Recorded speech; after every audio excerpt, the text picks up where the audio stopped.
পশ্চিমবঙ্গের ক্যাবিনেট মন্ত্রণালয়ে জায়গা হলো না কুর্মী জাতির কোনো এমএলএ বা বিধায়কের। হ্যাঁ বন্ধুগণ, পশ্চিমবঙ্গে যে নতুন মন্ত্রিসভা গঠিত হলো, সেই নতুন মন্ত্রিসভার মধ্যে যে পূর্ণমন্ত্রী বা যে ক্যাবিনেট মন্ত্রণালয় রয়েছে, সেই মন্ত্রণালয়ে জায়গা হলো না কিন্তু এবার কোনো কুর্মী বিধায়কের। বর্তমানে এই বিষয়টা কিন্তু একটা বিরাট প্রাসঙ্গিক বিষয় হয়ে উঠেছে বা খুবই চর্চায় রয়েছে।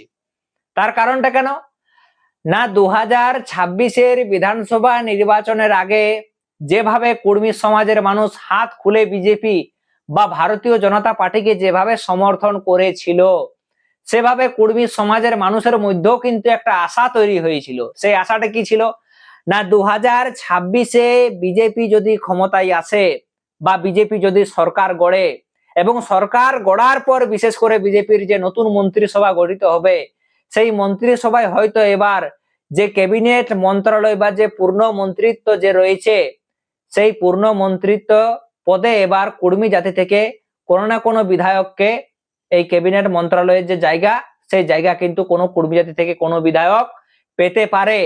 এমনটা কিন্তু সম্ভাবনা বা হাওয়া উঠেছিল সমগ্র জঙ্গলমহল জুড়ে। কিন্তু দেখা যায় বেশ কিছুদিন আগে পশ্চিমবঙ্গ সরকারের যে নতুন মন্ত্রিসভা গঠিত হয়, সেখানে বিজেপির মোট 35 জন এমএলএ, কতজন এমএলএ না 35 জন এমএলএ মন্ত্রী পদে শপথ গ্রহণ করেন, যাদের মধ্যে ছিলেন পূর্ণমন্ত্রী, স্বাধীন দায়িত্বপ্রাপ্ত মন্ত্রী এবং প্রতিমন্ত্রী। তাহলে তিন ধরনের যে মন্ত্রী, সেই তিন ধরনেরই মন্ত্রী কিন্তু শপথ গ্রহণ করেন। পূর্ণমন্ত্রী, যারাকে আমরা যেটাকে আমরা ক্যাবিনেট মন্ত্রণালয় বলেও জানি, তারপরে রয়েছে স্বাধীন দায়িত্বপ্রাপ্ত মন্ত্রী এবং সর্বশেষে প্রতিমন্ত্রী।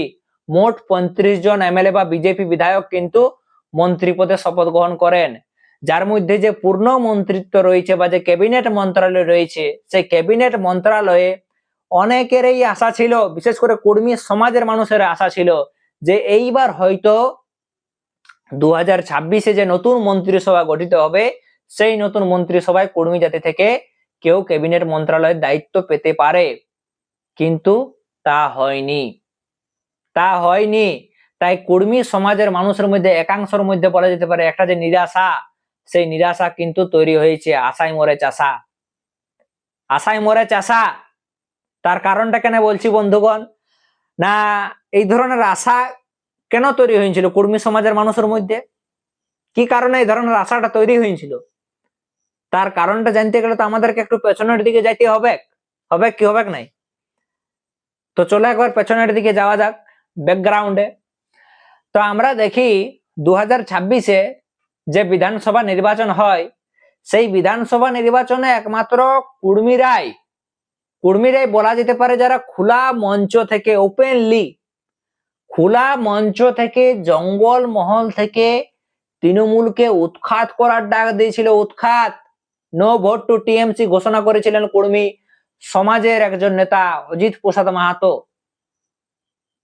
এবং সেই ঘোষণার পরেই দেখা যায় জঙ্গল মহলের রাজনীতিতে একটা জোরদার আলোচনা বা চর্চা শুরু হয়।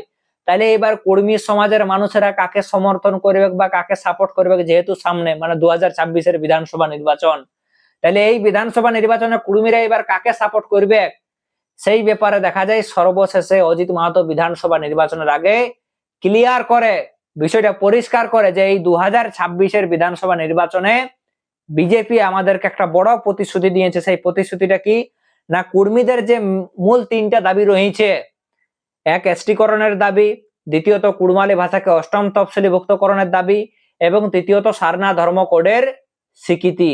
এই তিনটা দাবির মধ্যে বিশেষ করে একটা দাবি যেটা রয়েছে কুড়মালি ভাষা, সেই কুড়মালি ভাষাকে অষ্টম তফসিলের অন্তর্ভুক্ত করা হবে।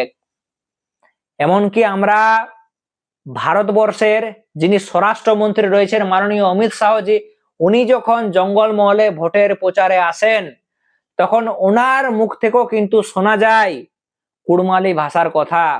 উনিও কিন্তু ঘোষণা করেছিলেন মঞ্চ থেকে যে বিজেপি সরকার ক্ষমতায় আসার পরেই, বঙ্গে বিজেপি সরকার ক্ষমতায় আসার পরেই কুড়মালি ভাষা এবং রাজবংশী ভাষাকে অষ্টম তফসিলের অন্তর্ভুক্ত করা হবে। তো স্বাভাবিক ব্যাপার, কুর্মী জাতির মানুষের তো একটা বিষয় ছিল যে যারা আমাদের পাশে থাকবে, মানে যে রাজনৈতিক দল আমাদেরকে সাপোর্ট করবে, যে রাজনৈতিক দল আমাদের পাশে থাকবে, আমরাও কিন্তু তার পাশে থাকব। যেহেতু বারবার আন্দোলন করার পরও, বারবার দাবি জানাবার পরও তৃণমূল কংগ্রেসের যে সরকার ছিল তৎকালীন, তারা সেই রকম কোনো প্রকার সাড়া দেয়নি। আর অপরদিকে বিজেপি যেভাবে সাড়া দিয়েছিল, তাই কুর্মী সমাজের মানুষেরা কিন্তু বিজেপিকে এবার হাত খুলে ভোট দেয়, হাত খুলে ভোট দেয়।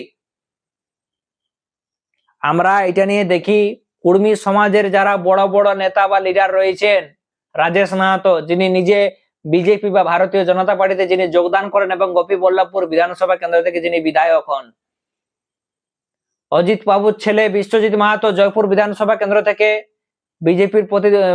বিজেপির প্রার্থী হন এবং উনি ওই বিধানসভা কেন্দ্র থেকে জয়ী হন। অপরদিকে দেখা যায় আদিবাসী কর্মী সমাজের যারা নেতা রয়েছেন, অজিত প্রসাদ মাহাতো থেকে শুরু করে সঞ্জয় কুমার মাহাতো, এছাড়াও দেখা যায় পরিমল মাহাতো, তুহিন মাহাতো, আবার নেগাচারী আদিবাসী কর্মী সমাজের যারা নেতা রয়েছেন অনুপ কুমার মাহাতো, তারা সরাসরি কিন্তু ভারতীয় জনতা পার্টির সমর্থনে মিছিলে নামেন, সমর্থনে তারা নামেন।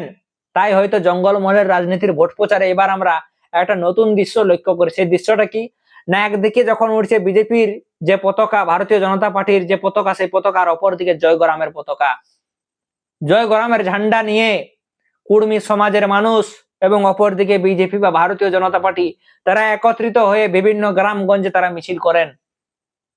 বার্তা একটাই, 2026 এবার বিজেপিকে জিতাতে হবে এবং জঙ্গলমহল থেকে তৃণমূলকে পরিষ্কার করতে হবে, সাফ করতে হবে। তাহলে এই যে কর্মী সমাজের মানুষের যে একটা বড় বার্তা, মানে কর্মী সমাজের মানুষ যে একটা বড় বার্তা দিয়েছিল বিজেপি বা ভারতীয় জনতা পার্টিকে, এবং আমরা দেখি যে হাত খুলে যেভাবে বিজেপিকে সমর্থন করেছিল, তার ফলে স্বাভাবিক ব্যাপার যে কর্মী সমাজের মানুষের মধ্যে তো একটা আশা তৈরি হয়েছিল যে এইবার হয়তো কর্মী জাতি থেকে কেউ ক্যাবিনেট মন্ত্রণালয় যে রয়েছে, মানে বড় মন্ত্রিত্বের যে পদ রয়েছে, সেই বড় মন্ত্রী পদে কর্মী জাতির কেউ কোনো না কোনো এমএলএ এবার জায়গা পাইতে পারে। কিন্তু কে জান কর্মী সমাজের মধ্যে যোগ্য নেতার অভাব রয়েছে নাকি, কারণ কেউ সেরকম মন্ত্রী পদের জায়গা পায় নাই। গোপীবল্লভপুর বিধানসভা কেন্দ্রের বিধায়ক মাননীয় রাজেশ মাহাতোকে কিন্তু এখানে স্বাধীন দায়িত্ব প্রাপ্ত যে মন্ত্রণালয়, সেই মন্ত্রণালয়ের দায়িত্ব দেওয়া হয়েছে। তো যাই হোক, বিশেষ করে পুরুলিয়া জেলার দিকেও অনেকেরই দৃষ্টি ছিল যে এবার পুরুলিয়ার কর্মী জাতি থেকে যে 3 জন বিধায়ক যারা জয়ী হয়েছেন, সেই 3 জন বিধায়কের মধ্যে বিশেষ করে যে নামটা সবচেয়ে বেশি পরিমাণে চর্চা ছিল বিশ্বজিৎ মাহাতো। তো বিশ্বজিৎ মাহাতোকে হয়তো এবার কোনো প্রতিমন্ত্রী হোক বা যে কোনো মন্ত্রণালয় হোক, সেই মন্ত্রণালয়ের দায়িত্ব দেওয়া হতে পারে। কিন্তু দেখা যায় না, পুরুলিয়া জেলার কর্মী জাতি থেকে যারা এমএলএ রয়েছেন 3 জন, তাদের কাউকেই কিন্তু কোনো মন্ত্রী পদের দায়িত্ব দেওয়া হয়নি। শুধুমাত্র কর্মী জাতি থেকে ঝাড়গ্রাম জেলার গোপীবল্লভপুর বিধানসভা কেন্দ্রের বিধায়ক রাজেশ মাহাতোকে স্বাধীন দায়িত্বপ্রাপ্ত মন্ত্রণালয়ের যে দরজা, সেই দরজা কিন্তু দেওয়া হয়েছে। তো যাই হোক, নিশ্চয় সরকার ভাবে চিন্তেই এই মন্ত্রণালয়টা গঠন করেছে। তো আমরা বিশেষ করে একটা বিষয় নিয়ে খুবই আশাবাদী, যেহেতু রাজেশ বাবু দীর্ঘদিন ধরেই কর্মী সমাজের আন্দোলনের সাথে সক্রিয় বা সরাসরি ভাবে যুক্ত ছিলেন এবং বর্তমানে উনি একজন গুরুত্বপূর্ণ মন্ত্রণালয়ের দায়িত্বে রয়েছেন। তো আগামী দিনে কর্মী জাতির উন্নয়নে কর্মীদের দাবি দাবা উনি আশা করছি এবার বিধানসভায় উনি তুলে ধরবেন।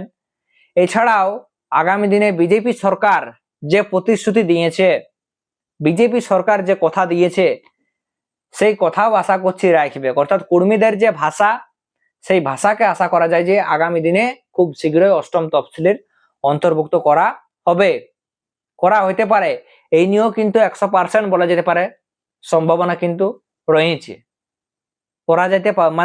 করা হবে। কারণ বিজেপি এবার ক্ষমতায় আসিছে, বাংলা তো বিজেপির সরকার, দিল্লি অর্থাৎ কেন্দ্র বিজেপির সরকার, অর্থাৎ এই ক্ষেত্রে কিন্তু কোনো প্রকার অসুবিধা নাই। এবং বিজেপির বিশেষ করে কর্মী জাতির যে এসটিকরণ, সেই এসটিকরণের ক্ষেত্রে যে সমস্যাটা বিগত সরকারের সময়ে তৈরি হয়েছিল, সেই সমস্যাটারও আশা করা যায় এবার সমাধান হবে। তো যাই হোক, সবই তো সময়ের খেলা, আমাদের সকলকে অপেক্ষা করতে হবে। বর্তমানে যে পার্টিটাকে, যে রাজনৈতিক দলটাকে আমরা হাত খুলে ভোট দিয়েছি, সেই রাজনৈতিক দলটা আগামী দিনে অর্থাৎ ভবিষ্যতে কর্মীদের পাশে কতটা পরিমাণে থাকছে সেটা আগামী দিনেই আমরা বুঝতে পারবো। যদিও এখন এই বিষয়গুলো নিয়ে খুব একটা চর্চা হয় নাই, তবে দেখার আছে যে আগামী দিনে কতদিনে কর্মীদের যে এই দাবি, সেই দাবিটা পূরণ হচ্ছে, বা এই দাবি নিয়ে বর্তমানে পশ্চিমবঙ্গে যে নতুন সরকার গঠিত হয়েছে সেই নতুন সরকার কি পদক্ষেপ গ্রহণ করছে। তো যাই হোক বন্ধুগণ, এই বিষয়ে তোমরা তোমাদের নিজস্ব ব্যক্তিগত মতামত অবশ্যই তোমরা কমেন্ট বক্সে কমেন্ট করে জানাবে। ততক্ষণ অবধি সবাইকে জোহার, নমস্কার জানাই। আজকের আলোচনাটা এখানেই সমাপ্ত করছি।